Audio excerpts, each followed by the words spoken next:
Hey everyone, welcome to my channel fiction addiction. चलिए अपने novel को शुरू करते हैं जिसका नाम है roses of snow. Last episode हमने छोड़ा था कि फाइनली ईबो और जहान अपनी प्रॉम्प्ट नाइट पर पहुंच चुके थे और उस प्रॉम्प्ट नाइट पर जहान इस वक्त स्टेज पर खड़ा था अपने हाथों में माइक लिए, और जैसे ही वो स्टेज पर आया था सबकी निगाहें उस पर थी। चारों तरफ सिर्फ तालियों की गड़गड़ाहट सुनाई दे रही थी, लेकिन जहान की आंखें, उसकी आंखें सिर्फ ईबो के ऊपर थी। अब उसके आगे जहान ने अपने कांपते हुए हाथों से माइक को पकड़ा। वो थोड़ा सा नहीं, बहुत ज़्यादा हेजिटेट और नर्वस था, लेकिन फिर भी उसने अपने सारे थॉट्स को कलेक्ट किया, अपनी आंखों को बंद किया, एक लंबी सांस ली और फिर माइक पर अपनी मेलोडियस वॉइस में कहा, this once for you my love. जैसे ही ये कहा गया और तेज़ी के साथ गड़गड़ाहट होने लगी और अगले ही पल उसकी आवाज़ उन हवाओं में थी। I found a love for me, darling, just dive right in, follow my lead. I found a boy, beautiful and sweet. Oh, I never knew you were someone waiting for me. Just is me love, not knowing what it was. I will not give you up this time, but darling, just kiss me slow.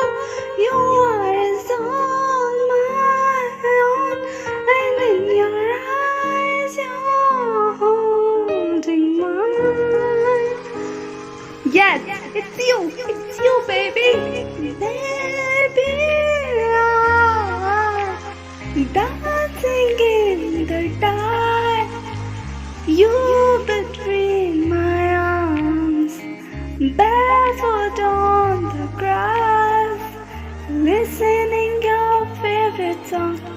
When I said I look a man, you whispered underneath my breath, darling, you look perfect tonight. उस वक्त सिर्फ हवा में जहान के वो music नहीं था, उसके वो लिरिक्स नहीं थे, उस वक्त उसकी फीलिंग्स थी जो चारों तरफ हवा में खुल रही थी और वो जहान के दिल से निकलकर ठीक ईबो के दिल में पहुंच रही थी। जहान अपने सारे इमोशंस लगाकर उस गाने में ये बताना चाहता था कि जब से ईबो उसकी ज़िंदगी में आया है, उसकी ज़िंदगी कैसी हो गई है। उसे नहीं पता आज से पहले उसकी लाइफ परफेक्ट थी या नहीं, लेकिन जिस दिन से ईबो को उसने देखा है, हाँ, उसकी लाइफ परफेक्ट है और हमेशा ही परफेक्ट रहेगी। और ये सारे इमोशंस जितना जहान की आंखों में दिखाई दे रहे थे उतना ईबो की आंखों में भी दिखाई दे रहे थे, क्योंकि वो अपनी जगह पर बिल्कुल पत्थर था। उसने अपनी पलकें तक नहीं झपकाई थी जब तक जहान उस स्टेज पर उस सॉन्ग को कंटिन्यू करता रहा। लेकिन एकदम से जहान ने उस स्टेज पर से उस माइक को छोड़ा, उस भरी हुई ताली की बरसात के बीच में वो भागता हुआ सिर्फ ईबो की दिशा में बढ़ने लगा। और उस वक्त ईबो को ऐसा लगा जैसे कि उसका दिल से निकल कर बाहर आ जाएगा।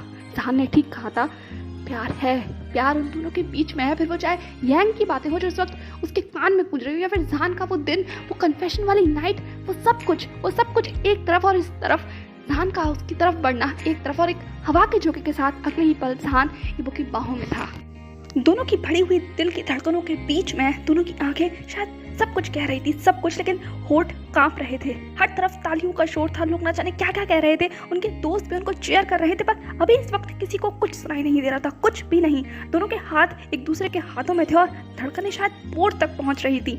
जहान ने ईबो की आंखों में देखा, वही ब्राउन आइज जिसमें उसकी दुनिया समाई है, और अभी वो अपना अक्स उन आंखों में देख पा रहा है। उन आंखों में आज सिर्फ उसका अक्स नहीं है, उस अक्स के साथ ना जाने कितने सारे जज्बात और एहसास है जो उमड़ कर सिर्फ बाहर आ रहे हैं। लेकिन जहान सब्र नहीं कर सकता, वो नहीं सब्र कर पाएगा कि अब उससे होगा ही नहीं। इसीलिए उसने वन लास्ट टाइम ईबो की आंखों में देखा, फिर बहुत अपनी उस हैवी ब्रीथ के साथ कहा, आई लव यू का अब मैं मुझसे इंतज़ार नहीं होगा। I can't wait for any moment, any time, any year, any second.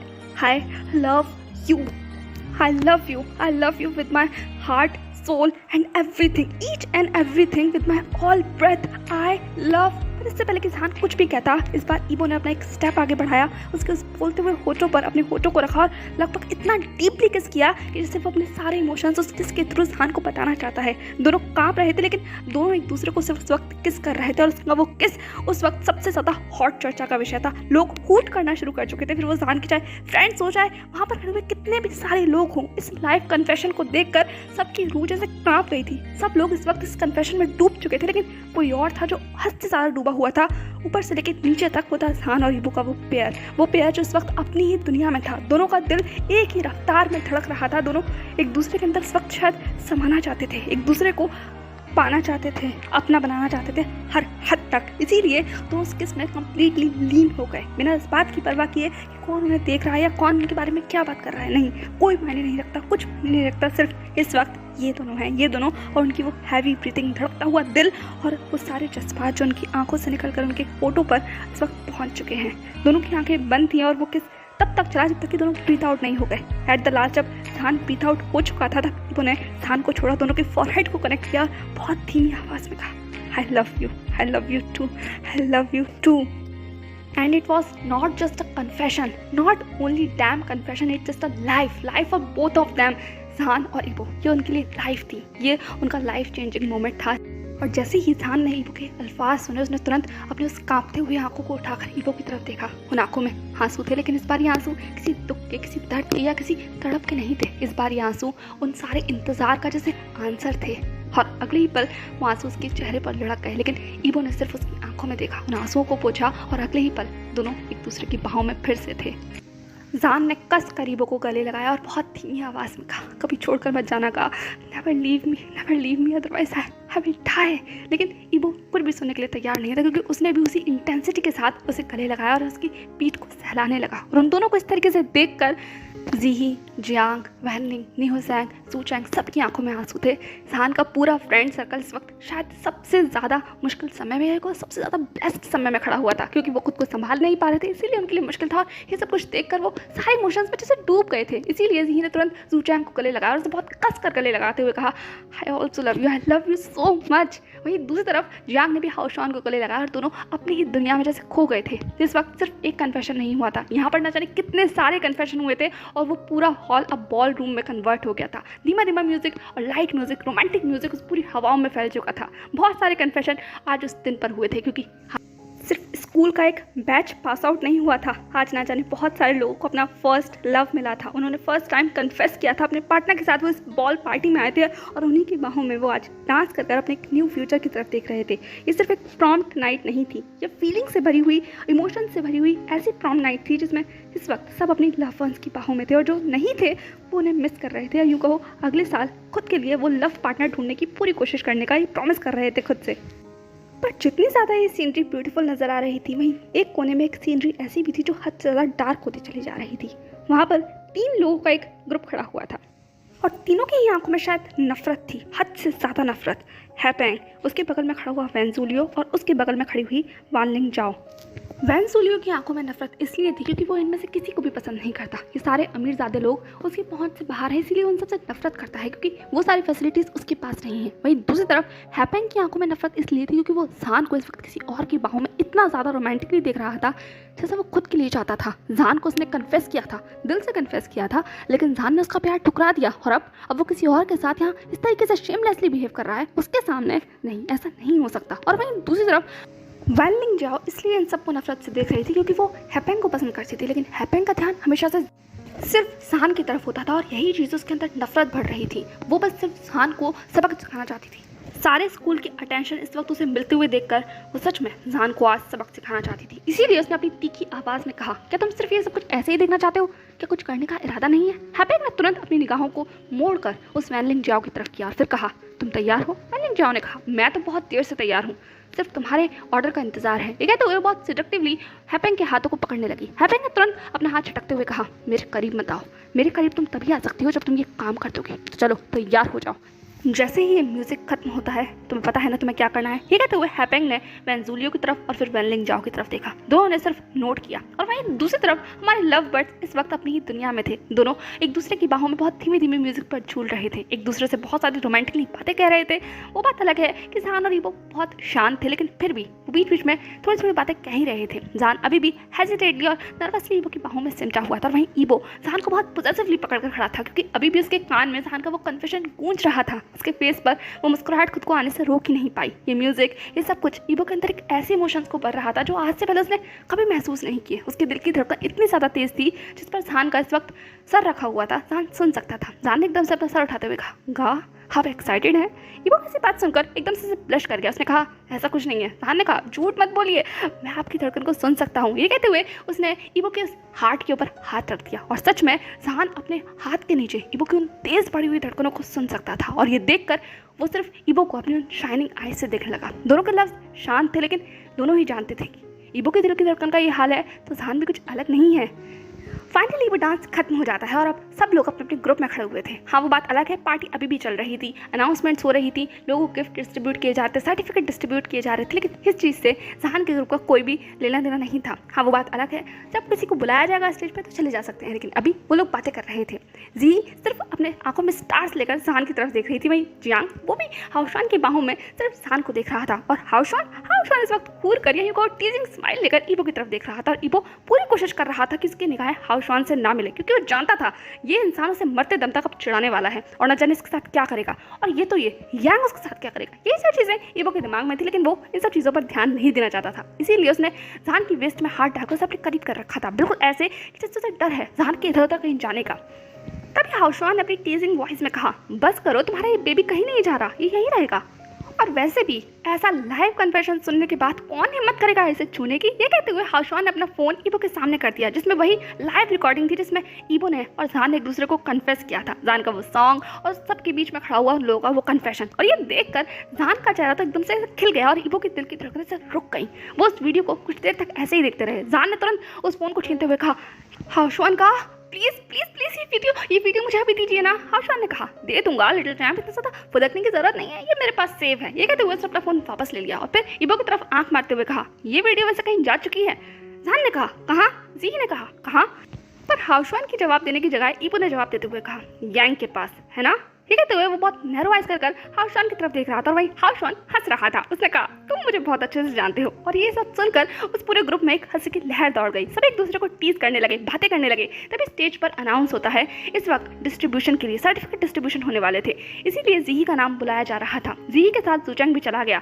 Jiang हाउशान के साथ खड़ा हुआ था और जान ईबो के साथ। तभी ईबो का फोन उसके पैंट की पॉकेट में बजने लगता है। उसने फोन उठाकर देखा तो सेक्रेटरी जो कॉल कर रहे थे। ईबो समझ नहीं पाया कि इस वक्त क्या कॉल करने का वजह है, लेकिन हो सकता है कोई इंपॉर्टेंट चीज़ हो, इसीलिए वो थोड़ा सा हेजिटेट हो रहा था। लेकिन जान ने कहा, कोई बात नहीं, कहा आप कॉल अटेंड कर लीजिए, सच में कुछ इंपॉर्टेंट हो सकता है, मैं यहाँ इन सब के साथ हूँ, डोंट वरी। ये कहते हुए उसने एक अश्योरेंस वाली स्माइल दी। पता नहीं क्यों पर ईबो का मन नहीं कर रहा था जान को यहाँ छोड़ने का, लेकिन फ़ोन बार बार बजे चले जा रहा था। एक बार कटने के बाद फिर बजाता। तो फाइनली ईबो ने कहा, ओके यहीं रहना, मैं बस कुछ देर में आता हूँ, यहाँ बहुत शोर है तो मुझे बाहर कॉल अटेंड करने जाना होगा, ओके कहीं जाना मत। ये कहते हुए उसने आखिरी बार जान से पूछा। जान ने कहा, डोंट वरी, का मैं यहीं हूँ। ये कहते हुए फाइनली जान ने आखिरी बार ईबो को वो स्माइल दी और ईबो वहाँ से चला गया।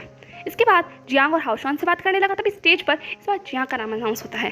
जियांग ने कहा, जान मुझे जाना होगा। जान ने कहा, नो प्रॉब्लम, तुम जाओ, वैसे भी मुझे प्यास लगी है, मैं पानी पी कर आता हूँ। और ये वेंडिंग वाले उस कहाँ है, नजर नहीं आ रहे। जियांग ने कहा, दोनों लव बर्ड्स हैं, तुम समझ सकते हो ना। जान ने ये बात सुनकर सिर्फ एक जोरदार हंसी दी। उसके बाद वो आगे बढ़ गया और जियांग और हाउशान स्टेज की तरफ चले गए। जान खुश था, इनफैक्ट बहुत बहुत खुश था। ईबो का वो कन्फेशन अभी भी उसके कानों में गूंज रहा था। उसे यकीन नहीं आ रहा था ये सब कुछ हो रहा है, लेकिन हो रहा है। इसीलिए उसका गला बहुत सूख चुका था, उसे पानी चाहिए था, इसीलिए वो बस पानी के काउंटर की तरफ बढ़ने लगा। लेकिन तब उसने देखा कि एक लड़की थोड़ा अजीब तरीके से बिहेव कर रही है। उसने कहा, क्या हुआ तुम्हें, तुम ठीक तो हो? ये कहते हुए उससे पूछने लगा, ऐसा लगा था उसकी तबीयत खराब हो। वेलिंग जाओ ने कहा, हाँ मैं ठीक तो हूँ, लेकिन हाँ ये बहुत भारी है। जान ने कहा, ये है क्या? वेलिंग जाओ ने कहा, ये कार्टन है, सर ने कहा था कि ये उस वाली बिल्डिंग में पहुंचाना है और मुझे लगता है ये बहुत भारी है। ये कहते हुए उसने उस कार्टन को वहीं रख दिया। जान ने कहा, कहाँ पहुंचाना है? वेलिंग जाओ ने कहा, वो जो मेंटेनेंस के लिए बिल्डिंग चल रही है ना, जहाँ पर काम चल रहा है। जान ने कहा, पर वहाँ इस वक्त क्यों? वेलिंग जाओ ने कहा, मुझे नहीं पता, लेकिन सर ने कहा है इंपॉर्टेंट है, हो सकता है उनके कोई बंडल हो या फाइल हो, तुम जानते हो ना वहाँ पे कुछ क्लासेस अभी लगना शुरू हो चुकी हैं, तो मे बी। जान ने कहा, ओके ठीक है। तो वो आगे बढ़ गया, लेकिन वेलिंग जाओ को बहुत गुस्सा आ गया। उसने दांत पीसते हुए मन में कहा, सच में बास्टर्ड है, मेरी मदद भी नहीं कर सकता। लेकिन उसे इस वक्त जान को वहाँ भेजना ही था, इसीलिए उसने अपनी बहुत पोलाइट वॉइस में कहा, एक्सक्यूज मी। जान रुक गया, उसने मुड़ कर देखा, क्या हुआ? उसने पूछा।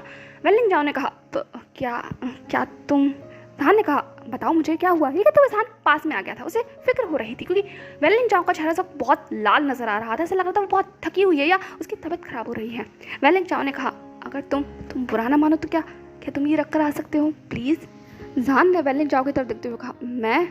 वेलिंग चाओ ने प्लीज़ रिक्वेस्ट करते हुए फिर कहा प्लीज़ रखाओ, एक्चुअली मैंने हील्स पहनी हुई है, तुम देख सकते हो ना, ड्रेस में वहाँ जाना थोड़ा मुश्किल होगा और मैं यहाँ किसी को जानती भी नहीं हूँ और ये फाइल सच में इंपॉर्टेंट होगी, तो प्लीज़ रखाओ प्लीज़।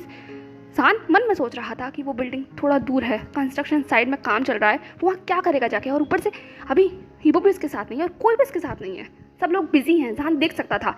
हाँ, मुझे समझ नहीं आता उसे क्या करना चाहिए, लेकिन फिर भी उसने कहा ठीक है। वेलिंग चाओ का चेहरा देखकर जहान को ये कहना ही पड़ा। उसने उस कार्टन को उठाया जो ऑलरेडी काफ़ी भारी नजर आ रहा था। वेलिंग चाओ ने मुस्कुराते हुए कहा तुम बहुत अच्छे हो, सच में बहुत अच्छे हो, thank you so very much, God में ब्लेस करेगा। ये कहते हुए वो मुस्कुराने लगी और जहान सिर्फ उसे ऑकवर्डली देखने लगा। उसने कहा वैसे रखना कहाँ है। वेलिंग चाओ ने कहा रूम नंबर 25, उसके बगल में वॉशरूम है, वहीं कहीं है। ऐसा इंस्ट्रक्शन मुझे सर ने दिया था, तो वहाँ जाके प्लीज़ ढूंढ लेना, मिल जाएगा तुम्हें, वहाँ लाइट जली हुई है। जहान ने कहा ठीक है मैं जाता हूँ। ये कहते हुए वो आगे बढ़ गया। इस बीच में वो फ़ोन करना चाहता था जी को बताने के लिए कि वो बाहर जा रहा है, लेकिन जी इस वक्त उसे बिजी नजर आ रही थी स्टेज पर, क्योंकि सर्टिफिकेट डिस्ट्रीब्यूशन चल रहा था और जी इस वक्त स्टेज पर थी। उसके बाद उसने सोचा कि जियांग को कॉल करे, लेकिन जियांग हाउसवान के साथ था, तो जहान ने सोचा वो जल्दी से रखकर वापस आ जाएगा, टेंशन वाली बात नहीं है, और ये वो ऑलरेडी फ़ोन पर होगा तो फ़ोन कर उसे बता देगा, मैसेज कर जब वो वहाँ पहुँच जाएगा। ये सारा दिमाग में लेकर जहान आगे बढ़ गया था। उसके दिमाग में अभी भी चल रहा था उसे नहीं जाना चाहिए, लेकिन उसे जाना ही पड़ा। उस बॉल पार्टी रूम से निकलकर उसने आखिरी बार उस बॉल पार्टी की तरफ देखा। अंधेरा सा हो रहा था, उसका दिल थोड़ा धड़क रहा था तेज़ी के साथ, क्योंकि आगे थोड़ा अंधेरा सा था और जो रास्ता था उस मेन बिल्डिंग में जाने के लिए वहाँ ज़्यादा लोग नजर भी नहीं आ रहे थे। इसलिए जैसे जैसे इंसान आगे बढ़ रहा था उसे बहुत अजीब सा महसूस हो रहा था। उसे बार बार मन कर रहा था कि उसे वापस जाना चाहिए, लेकिन यही ख्याल आ गया कि 1 मिनट में वो रख कर आ जाएगा, इसीलिए वो भागने लगा। वो तुरंत भाग कर उस बिल्डिंग में आया। वो बिल्डिंग शांत थी लेकिन लाइट जली हुई थी। जहान ने अपने मन में कहा थैंक गॉड लाइट जली हुई है। इसके बाद वो और तेज़ी के साथ आगे बढ़ने लगा। 25 हाँ, फर्स्ट फ्लोर पर नहीं है, जहान को सेकंड फ्लोर पर जाना पड़ेगा, इसीलिए वो भागता हुआ सीढ़ियों को छोड़कर सेकंड फ्लोर पर पहुंचा। थोड़ा सा कंस्ट्रक्शन का काम यहाँ अभी भी चल रहा था, बिल्डिंग पूरी तरीके से बनकर तैयार नहीं हुई थी, लेकिन हाँ कुछ रूम्स खोले जा चुके थे, इसीलिए जहान 25 रूम में फाइनली वो पहुंच गया। उसके बगल में एक वॉशरूम था, पर इससे पहले कि जहान उस 25 रूम में अंदर जा पाता एकदम से लाइट चली गई और जहान का हाथ उस रूम के गेट पर ही रह गया। जहान एकदम से कांप गया हो, क्योंकि पूरे में अंधेरा हो गया था। उसने इधर उधर मुड़कर देखा तो कोई भी नजर नहीं आ रहा था। जहान ने कहा शिट, लाइट को भी अभी जाना था। ये कहते हुए वो डोर को खोलने की कोशिश करने लगा, लेकिन डोर खुल ही नहीं रहा था। जहान ने कहा ये क्या भला है कि रूम खुल क्यों नहीं रहा है। ये कहते हुए उसने उस रूम के अंदर 2-3 धक्के मारे, लेकिन फिर भी वो दरवाज़ा नहीं खुला। तभी जहान को महसूस हुआ जैसे इसके पीछे कोई है। उसने पीछे मुड़कर देखा तो कोई नहीं था, लेकिन जहान का दिल घबरा रहा था, क्योंकि अब उसे ऐसा लग रहा था जैसे यहाँ कोई है, कोई इसे देख रहा है। जहान सिर्फ यही सोच रहा था, इसलिए उसने उस डोर को छोड़कर दूसरे डोर की तरफ जाने की सोची। इस क्लास में 2 डोर हैं, तो कहीं ना कहीं कोई ना कोई डोर तो या फिर विंडो तो खुली रही होगी, नहीं तो जहान से यहीं छोड़कर चला जाएगा, उसे कोई मतलब नहीं है। पर इससे पहले कि वह सेकंड डोर की तरफ बढ़ता, एकदम से उसे धक्का लगा, किसी ने बहुत जोर से धक्का मारकर उसे वही वॉशरूम के अंदर धकेल दिया था और जहान एकदम से फ्लोर पर गिर गया। उसके हाथ में जो कार्टन थे वो भी वहीं बहुत जोर से गिरा और उसका सर उस कार्टन में जाकर लगा, बहुत तेजी के साथ लगा। जहान ने एकदम से अपना सर पकड़ा और इससे पहले कि वो कुछ भी समझ पाता, उस रूम का दरवाजा एकदम से बंद हो गया और जहान एकदम से कांप गया। उसने तुरंत खड़े होते हुए कहा दरवाजा खोलो, ये क्या क्या मजाक है, खोलो खोलो। ये कहते हुए वो दरवाजा खटखटाने लगा, लेकिन सामने से कोई भी आवाज़ नहीं आ रही थी, सिर्फ लोगों के कदमों की आवाज़ आ रही थी। जहान ने कहा क्या बकवास है, खोलो इस दरवाजे को, क्या क्या हो क्या रहा है। ये कहते हुए वो अपने 2-3 बार किक करने लगा, लेकिन दरवाज़ा पूरी तरीके से बंद हो चुका था और जहान को किसी की भी आवाज़ नहीं आ रही थी। जहान का दिल इतनी जोर से कांप रहा था, वो इतना डर गया था कि उसका पूरा शरीर जैसे एक पल में ही पसीने से तरबतर हो गया हो। वो इधर उधर देखने लगा, यहाँ सिर्फ अंधेरा था, सिर्फ अंधेरा। और उस बीच में ये टूटा फूटा सा बाथरूम, जिसके अंदर अभी भी कंस्ट्रक्शन का काम था, टाइल्स उखड़े हुए पड़े थे और रूम भी बहुत ज़्यादा खराब हालत में था।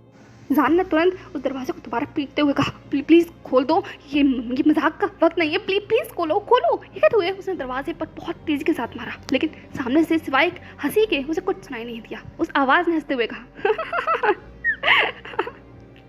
तुम्हें यहाँ छोड़ने के लिए थोड़ी ही बंद किया है। जैसे ही जहान ने ये आवाज़ सुनी, वो एकदम से जैसे होश में आया हो। उसे ये आवाज़ जानता है। उसने अपनी कांपती हुई आवाज़ में कहा हैपिंग ने कहा हाँ माय डार्लिंग, ये मैं ही हूँ। जहान ने कहा हैपिंग, ये मजाक का वक्त नहीं है, ये तुम क्या कर रहे हो, तुम्हें पता है ना ये क्राइम है।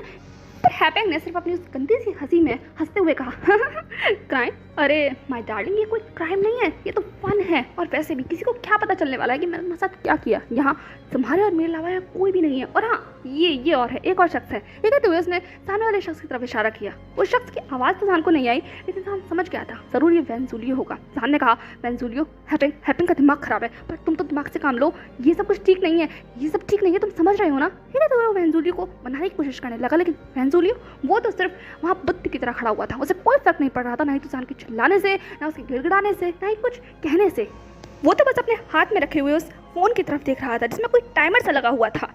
जान ने कहा, हैपिंग, दरवाज़ा खोल दो, देखो तुम्हारा जो भी प्रॉब्लम है, हाँ, हम लोग बाहर आकर बात करते हैं, ठीक है, उसके बारे में बाहर आकर बात करेंगे। हैपिंग ने कहा, मेरी प्रॉब्लम तुम क्या करोगे बाहर आकर? आई स्वेयर मैं दरवाज़ा खोल दूंगा अगर तुम मुझे आकर बाहर अभी किस करोगे। आई स्वेयर मैं सब कुछ भूल जाऊंगा जान, बस तुम मुझे किस करना जैसे तुम उसे किस कर रहे थे। उस इंसान को कौन है वो, हाँ कौन है वो? ठीक है, तो हैपिंग की आवाज़ बहुत डार्क हो गई और जान जैसे बहुत डर गया हो।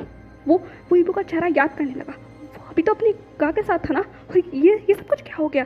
जान ने कहा, हैपिंग प्लीज़ दरवाज़ा खोलो प्लीज़। जान की आवाज़ अब रुहानी सुनाई दे रही थी और उसकी ऐसी आवाज़ सुनकर हैपिंग का जो आंखें थी वो और ज़्यादा डार्क हो गई। उसे मज़ा आ रहा था, बहुत ज़्यादा मज़ा आ रहा था जान की ऐसी आवाज़ सुनकर। वेंजुलियो ने कहा, बॉस यहाँ ज़्यादा देर रुकना ठीक नहीं है, आप समझ सकते हैं ना।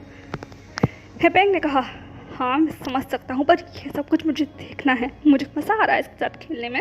अभी तो मौका मिला है इसे अपने हाथ की कठपुतली बनाने का, और तुम। ये कहते हुए वो वेंजुलियो की तरफ देखने लगा। वेंजुलियो ने कहा, मैंने सब इंतजाम कर दिया, आप सब कुछ मोबाइल में भी देख सकते हो ना, देखो ये तो देख ही पा रहे हो ना। ये कहते हुए उसने अपना फ़ोन आगे कर दिया जिसमें जान के अंदर जो कैमरा लगा हुआ था वहाँ से सब कुछ दिखाई दे रहा था। और हैपिंग के चेहरे के ऊपर और ज़्यादा गंदी मुस्कुराहट आ गई। उसने कहा, ये काम तुमने बहुत अच्छा किया, अब ये फुल शो का मज़ा मैं लूँगा और इस पूरे शो को मैं इंटरनेट पर अपलोड करूँगा। हाँ जान, बहुत हुआ तुम्हारा ये अटेंशन सीकर बनना। आज के बाद तुम किसी को मुंह दिखाने के लायक नहीं बनोगे, जस्ट वेट एंड वॉच। ये कहते हुए वो वेंजुलियो की तरफ देखने लगा। वेंजुलियो ने कहा, क्या मैं शुरू करूँ? हैपिंग ने कहा, हाँ ज़रूर। इसके साथ ही उसने वेंजुलियो ने उसके हाथ में पकड़े हुए उस रिमोट को दबाया और जान अभी भी वही दरवाज़ा पीट रहा था, चिल्ला रहा था, लेकिन वो लोग अपनी दुनिया में जैसे खो चुके थे। वेंजुलियो ने कहा, अब हमें यहाँ से निकलना चाहिए। हैपिंग ने कहा, हाँ। ये कहते हुए वो भी आगे बढ़ गया और उसके हाथ में वो फ़ोन था जिसमें वो जान की सारी रिकॉर्डिंग को देख पा रहा था। वो दोनों उस बिल्डिंग के बाहर आ गए और जान एकदम से कांप गया हो, चिल्ला रहा हो, रो रहा हो, लेकिन दरवाज़ा नहीं खुल रहा था। उसने तुरंत अपने पॉकेट से फ़ोन को बाहर निकाला, लेकिन फ़ोन में नेटवर्क नहीं आ रहे थे। जान को समझ नहीं आ रहा था जैसे क्या करना चाहिए। यहाँ वो फंस गया है, इस बारे में किसी को भी नहीं पता, किसी को भी नहीं आता कि जियांग होगा। नहीं, वो यहाँ नहीं रुक सकता, नहीं यहाँ रुका तो क्या होगा। जान के दिमाग में बहुत बुरे ख्याल आ रहे थे, इसलिए उसने उस दरवाजे को छोड़ा क्योंकि वो समझ गया था हैपिंग और ना ही वेंजुलियो कोई भी उसकी मदद नहीं करने वाला। अगर उन्हें मदद करनी ही होती तो वो उसे यहाँ इस तरीके से धक्का नहीं देते। जान इस वक्त अपने आप को कोस रहा था, वो कोस रहा था कि उसने क्यों उस लड़की की बात मानी, क्यों वो यहाँ आ गया बिना किसी को बताए, क्यों उसने ईबू का इंतजार नहीं किया। नहीं, उसे यहाँ नहीं आना चाहिए था। ये कहते हुए वो खुद को बहुत कोस रहा था, रो रहा था और वही दरवाजे को खोलने की कोशिश कर रहा था। उसने देखा एक विंडो थी, बहुत ऊँची थी, लेकिन वहाँ तक जान का पहुँचना लगभग नामुमकिन था क्योंकि वहाँ कोई सपोर्ट सिस्टम ही नहीं था और यहाँ पर जो फर्श था वो भी इतना ज़्यादा अच्छा नहीं था। जान सिर्फ वहीं रुक गया। उसने सब तरफ देखा, लेकिन सब तरफ सिर्फ वो वॉशरूम्स थे जो आधे बने हुए थे। अंधेरा था और हर जगह सिर्फ पानी भरा हुआ था। जान ने चिल्लाकर कहा, क्या कोई है? कोई मेरी आवाज़ सुन सकता है? लेकिन कोई हो तब तो उसकी आवाज़ सुनेगा ना। सिर्फ जान की वो गूंजती हुई आवाज़ ही वहाँ पर वापस आ रही थी। जान एक कोने में बैठ गया, उसे समझ नहीं आ रहा था उसे क्या करना चाहिए। उसके हाथ में वो फ़ोन था जिस पर वो लगातार कॉल डायल करने की कोशिश कर रहा था, लेकिन नेटवर्क थे ही नहीं यहाँ। लेकिन तभी जान को महसूस होता है कि हवा में गंध आ रही है, एक अजीब सी गंध। जान ने इधर उधर देखा तो उसे समझ नहीं आया गंध कहाँ से आ रही है, लेकिन अगले ही पल वो गंध बहुत तेज़ हो गई थी, बहुत ज़्यादा तेज़। जान का लगभग दम घुट रहा था और जान सिर्फ अब यहाँ से और ज़्यादा बाहर निकलना चाहता था। वो और ज़्यादा दरवाजे को पीटने लगा, लेकिन दरवाज़ा खुलने का नाम ही नहीं ले रहा था। और वो सिर्फ ना गंध नहीं थी, जान को अचानक से गर्मी भी महसूस हो रही थी, बहुत गर्मी। उसे जो ब्लेजर पहन रखा था वो जैसे काट रहा हो, उसका पूरा शरीर जैसे पसीने से तरबतर हो रहा हो, खुजली मच रही हो अजीब ही किस्म की। जान ने अपनी माथे में से उस पसीने को हटाया, अपने कॉलर के 2 बटन को खोला, अपने ब्लेजर को ऊपर तक किया, लेकिन अभी भी उसे बहुत गर्मी लग रही थी। उसका गला सूख रहा था। उसने वहीं देखा तो वहाँ पानी था। उसने तुरंत शावर को खोला और उसके पानी को अपने ऊपर आने दिया।